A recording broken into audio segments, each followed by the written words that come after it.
Shalom. Shalom. Apa kabar? Baik tentunya. Kita berjumpa kembali dalam persekutuan doa karismatik Kalvari di malam hari ini.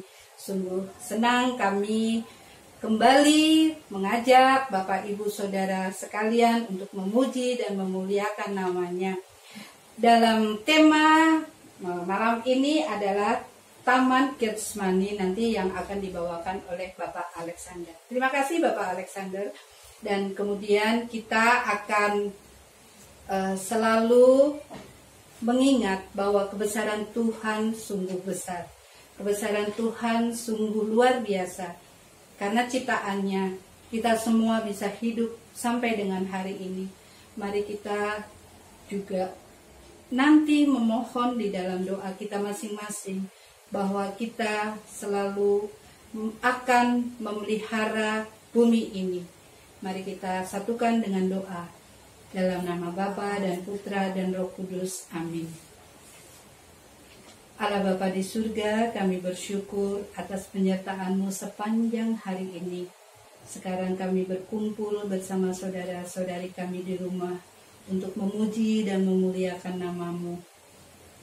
Turunkanlah Roh Kudus-Mu, dampingilah kami senantiasa, agar acara kami dari awal, pertengahan hingga selesainya nanti sungguh-sungguh dapat berkenan untuk kemuliaan nama-Mu. Ampunilah segala dosa kami, baik kami sengaja maupun tidak kami sengaja, sehingga kami sungguh-sungguh dapat melakukan pujian ini sesuai dengan rencana dan kehendak-Mu. Kemuliaan kepada Bapa dan Putra dan Roh Kudus, seperti pada permulaan, sekarang, selalu, dan sepanjang segala abad. Amin. Mari kita puji kebesaran Tuhan, karena Dia sungguh-sungguh menciptakan segala sesuatu untuk manusia. Tuhanku, sungguh terpesona. Tuhanku, bila ku terpesona merenungkan ciptaan-Mu semua, ku saksikan bintang guru angkasa, tanda kebesaran-Mu semua. Kami memuji kebesaran-Mu, sungguh besar, ya Allahku. Kami memuji kebesaran-Mu, ajaib Tuhan, ajaib Tuhan.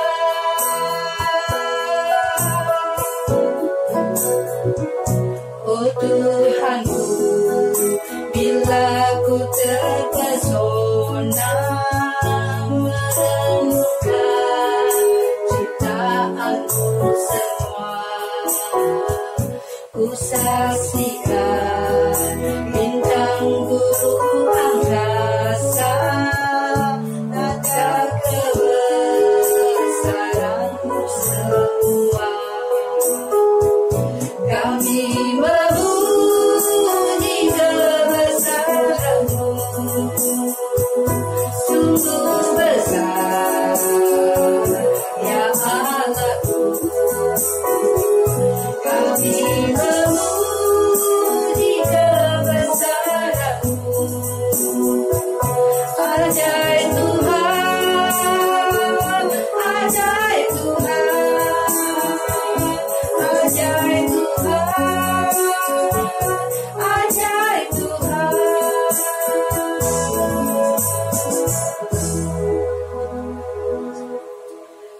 Benar Tuhan, kami puji-puji kebesaran nama-Mu, karena Engkau sungguh besar dan sungguh ajaib. Biarlah kami senantiasa semakin hari semakin memahami rencana kehendak-Mu dalam kehidupan kami. Mari kita lebih dalam dan lebih dalam lagi untuk menyembah dan memuji nama-Nya, sebab Kau besar, perbuatannya sungguh ajaib dalam kehidupan kita. Oh Tuhan, Tuhan beri kemuliaan kepadamu.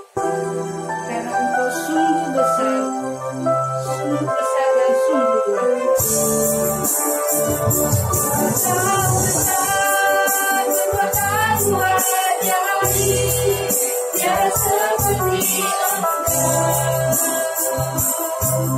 tiada seperti Engkau, Engkau besar, terbaik ajaib, tiada seperti Engkau, tiada seperti Engkau.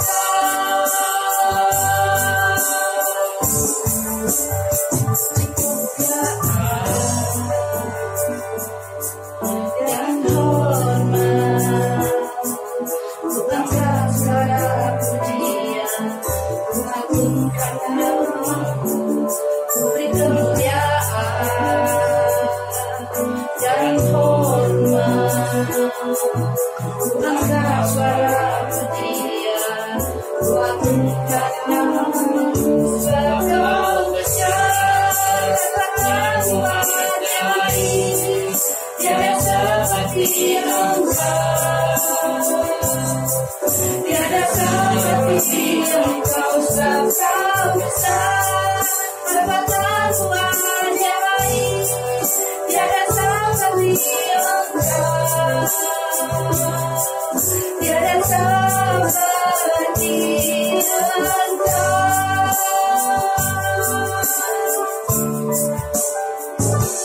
Beri kemuliaan dan hormat, ku angkat suara pujian, ku agungkan namamu, ku beri kemuliaan dan hormat, ku angkat suara pujian, ku agungkan namamu, sebab Kau besar, Tuhanku ajaib, tiada seperti Engkau, tiada seperti Engkau besar, Tuhanku ajaib, tiada seperti Engkau, tiada seperti Engkau.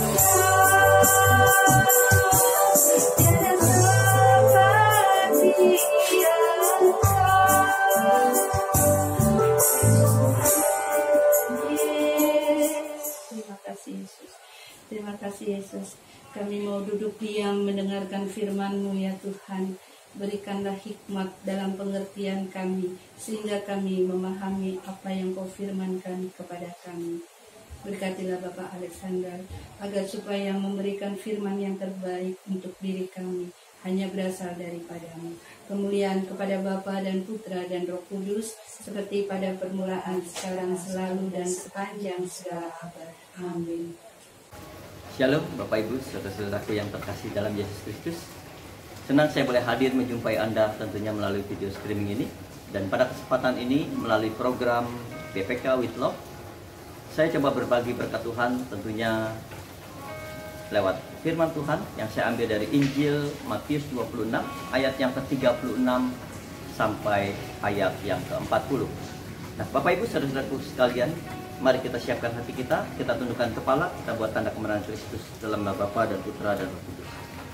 Allah Bapa, terima kasih, puji dan syukur kepadamu atas waktu-waktu yang Kau beri atas setiap kami.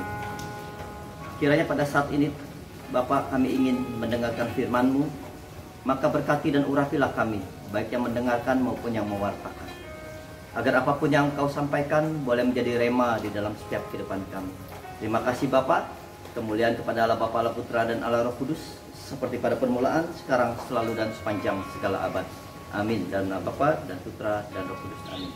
Mari kita siapkan bacaan kita, Injil Matius 26, ayat yang ke-36. Demikian dikatakan. Maka sampailah Yesus bersama-sama murid-muridnya ke suatu tempat yang bernama Getsemani. Lalu ia berkata kepada murid-muridnya, "Duduklah di sini sementara aku pergi ke sana untuk berdoa." Dan ia membawa Petrus dan kedua anak Zebedius sertanya. Maka mulailah ia merasa sedih dan gentar. Lalu katanya kepada mereka, "Hatiku sangat sedih, seperti mau mati rasanya. tinggallah di sini dan berjaga-jagalah dengan aku. Maka ia maju sedikit, lalu ia sujud dan berdoa. Katanya, ya Bapa, jikalau sekiranya mungkin, biarlah cawan ini lalu daripadaku. Tetapi janganlah seperti yang ku kehendaki, melainkan seperti yang Engkau kehendaki. Setelah itu ia kembali kepada murid-muridnya dan mendapati mereka sedang tidur.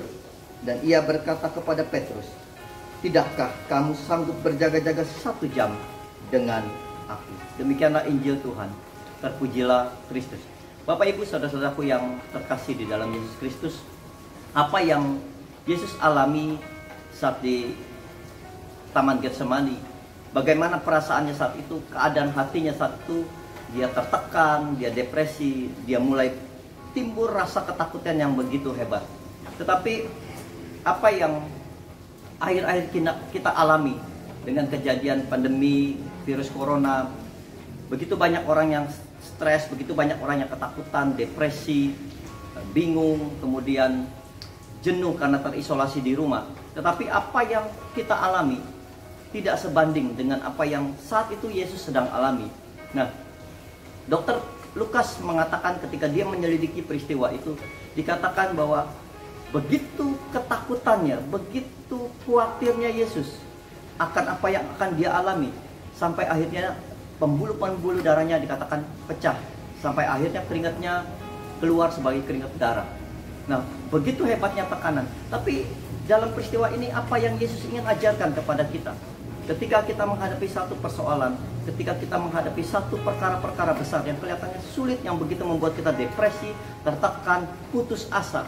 Nah, Yesus mengajarkan yang pertama, Yesus mengajarkan untuk kita tidak sendirian. Makanya Yesus membawa ketiga muridnya. Dan Yesus tidak peduli berapa besar tingkat rohani daripada murid-murid itu. Tetapi Yesus butuh teman. Yesus butuh kekuatan. Demikian juga kita hendaklah ketika kita mengalami tekanan, carilah orang-orang yang sekiranya dapat menolong kita, membantu kita, mendoakan kita. Itu yang Yesus ajarkan. Kemudian bawalah semua beban persoalanmu kepada Allah Bapa. Bawalah beban persoalanmu kepada Yesus. Karena hanya Dia yang dapat memberikan kekuatan, memberikan kita kelegaan. Nah, apa yang mau dikatakan ketika Yesus menyerahkan seluruh persoalan hidupnya, seluruh tekanan, kekhawatiran dia, beban hidup dia saat itu kepada Allah Bapa. Maka pada saat Allah Bapa mengambil itu, maka ada hadirat Tuhan memenuhi hatinya.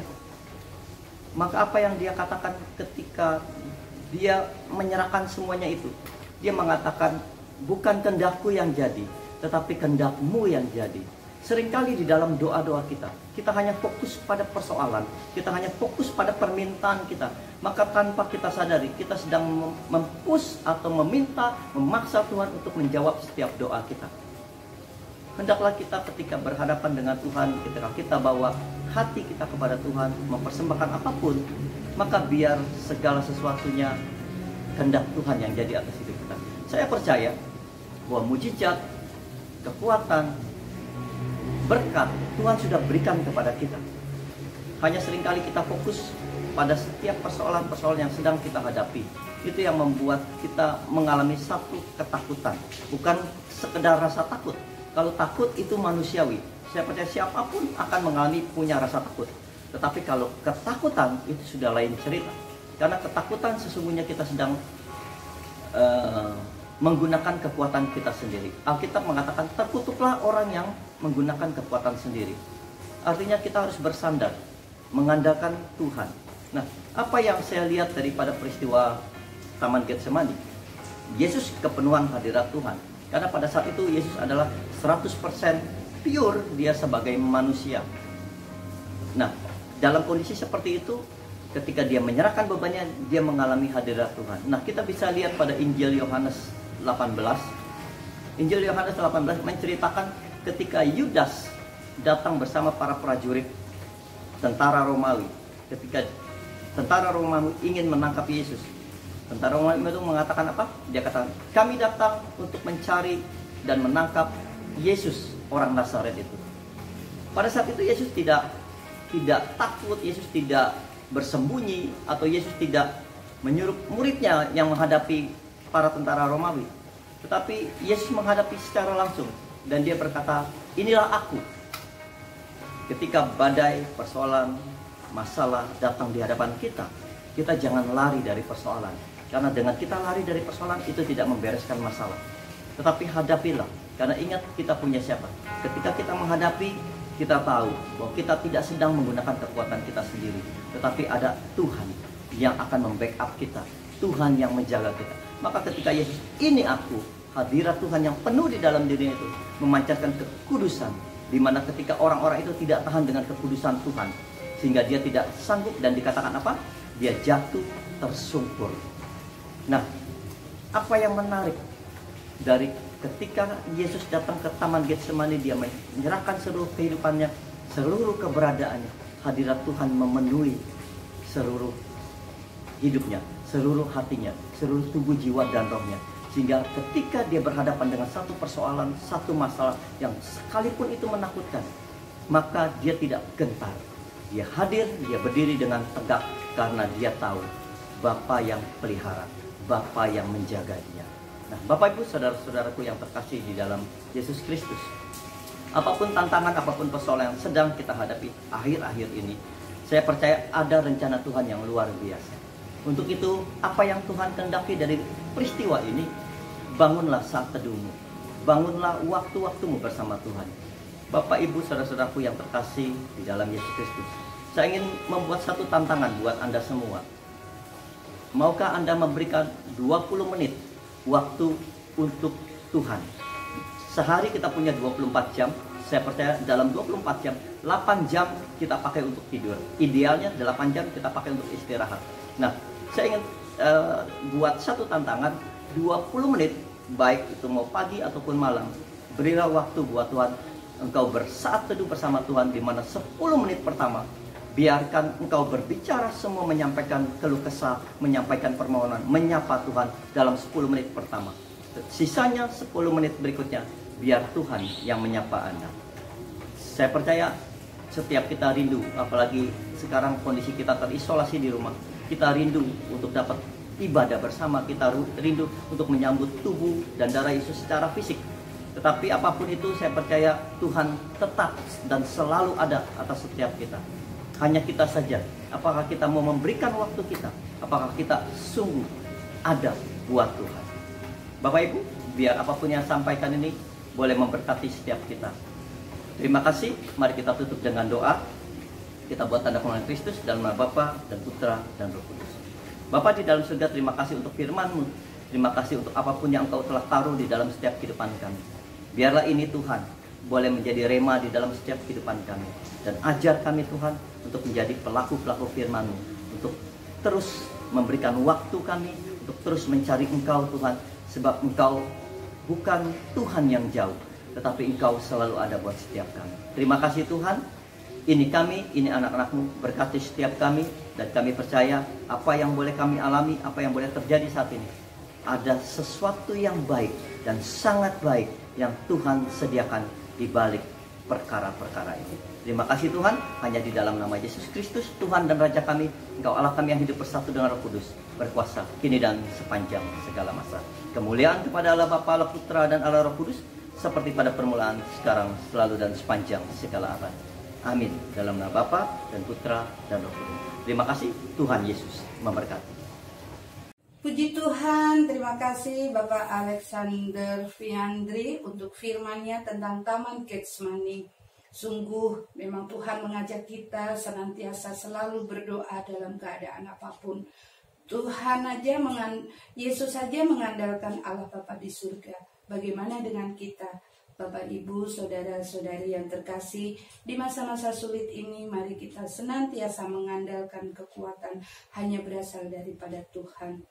Karena Tuhan Yesus senantiasa setia kepada orang-orang yang selalu mengetuk pintunya, yang berbeban berat untuk senantiasa meminta pertolongannya dalam segala perkara. Bapak, Ibu, saudara-saudari yang terkasih, jangan lupa ya, like, komen, share, dan subscribe. Dan pencet tombolnya yang warna merah itu agar supaya persekutuan doa kita senantiasa dapat berkembang untuk hari-hari selanjutnya. Mari kita tutup dengan doa.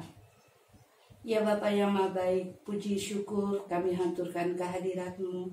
Engkau memberikan kekuatan kepada kami hanya untuk mengandalkan Engkau.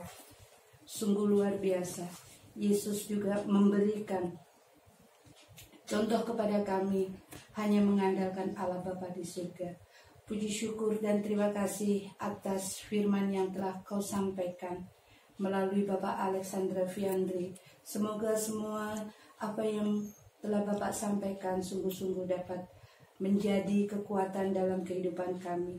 Berkatilah keluarga Bapak Alexandra setiap pelayanannya dimanapun berada. Terima kasih Yesus, terima kasih Allah Bapa di surga, terima kasih Bunda Maria. Kemuliaan kepada Bapa dan Putra dan Roh Kudus, seperti pada permulaan, sekarang, selalu, dan sepanjang segala abad. Amin. Dalam nama Bapa dan Putra dan Roh Kudus. Amin.